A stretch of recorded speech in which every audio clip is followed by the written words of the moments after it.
na ang bawat pamilyang Pilipino ay may desenteng tahanan. Sa ilalim ng National Housing Authority, may 30 new housing units ang ipinagkaloob sa mga beneficiary sa Cavite. Samantala, bilang tugon sa lumalaking pangangailangan sa edukasyon, isinusulong ng administrasyon ang pagtatayo ng mas maraming paaralan at pasilidad para sa mga kabataan sa Cavite at buong Calabarzon. Dahil dito, higit sa 6,000 bagong silid-aralan ang itinatayo sa rehiyon. Sa Imus City, 3 bagong integrated schools ang pinasinayaan upang tugunan ang kakulangan ng silid-aralan.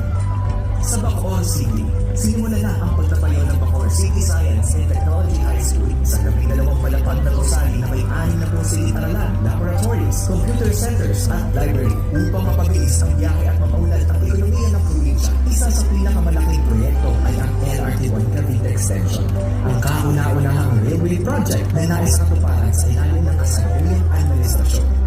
Sa Phase 1, pinasinayaan ang 5 bagong estasyon na nagdadagdag ng 6 na kilometro sa Transit Line. Inaasahang masisimulan ang huling 2 bahagi ng proyekto sa 2026 at magiging ng operasyonal pagsapit ng 2031. Kasabay nito, para sa mas epesyenteng pampublikong transportasyon sa Cavite at Karating Provincia, sinimula na ang konstruksyon ng Cavite Laguna Expressway o CALAX, Cavite Segment Cavite Tagaytay Batangas Expressway at ang Cavite Bus Rapid Transit System.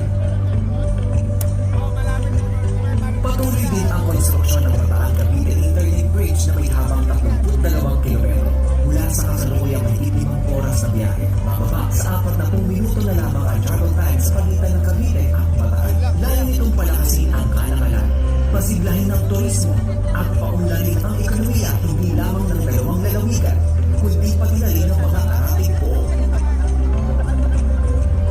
Dagdag pa rin, itatayo rin ang Sandy Point International Airport, isang world-class airport at cargo hub na magpapalakas sa turismo at kalakalan. Upang suportahan ang mga magsasaka, pinapalakas ng pamahalaan ang agrikultura. Kabilang dito ang pagtatayo ng 2 solar-powered irrigation system na nagkakahalaga ng 6 na milyong piso bawat isa para sa mas epesyenteng patubig at mas mataas na ani. Kasama din ang Pangil Pump Irrigation Project na magpapatubig sa 12 hektaryang sakahan sa Amadeo. Samantala, isinasagawa rin ang Cavite Industrial Area Flood Risk Management Project upang mabawasan ang pagbaha at mapanatili ang katatagan ng ekonomiya ng lalawigan. Samantala, mahigit 100,000 indigent residents sa Cavite ang nakinabang sa Bagong Pilipinas Servisyo Fair, kung saan libreng serbisyo at ayuda mula sa pamahalaan ang naihatid upang matugunan ang kanilang pangangailangan. Kasabay nito, inilunsad ang Presidential Assistance para sa mga magsasaka at mangingisda na naglaan ng financial aid para sa mga magsasaka at mangingisda sa probinsya. Pati na rin ang cash assistance para sa mga pamilyang naapektuhan ng El Niño at oil spill. Dahil sa patuloy na pag-unlad ng Cavite, tumataas ang kumpiyansa ng multinational companies tulad ng Unilever na umuulan sa lalawigan. Mismo si Pangulong Marcos Jr. ang bumisita sa New Beauty and Wellbeing and Personal Care Factory ng kumpanya na lumikha ng maraming trabaho para sa mga Caviteño.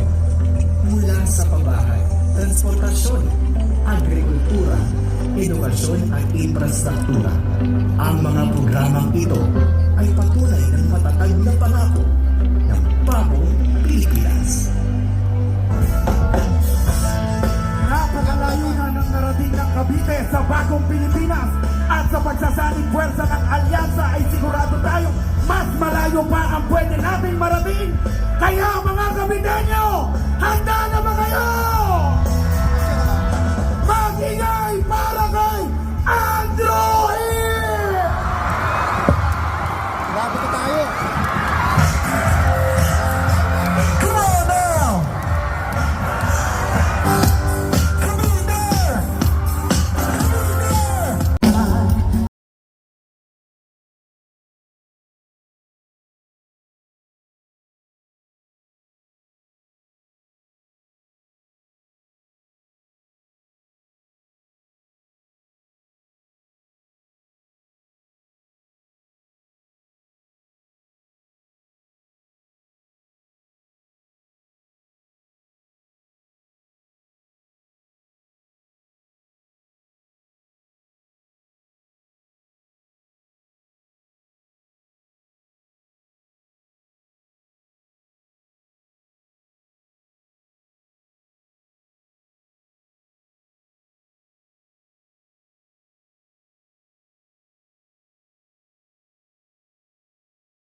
Siyempre, ito naman po, para another song para sa ating lahat na nangangarap ng mas magandang Pilipinas. Bagong Pilipinas! Ha?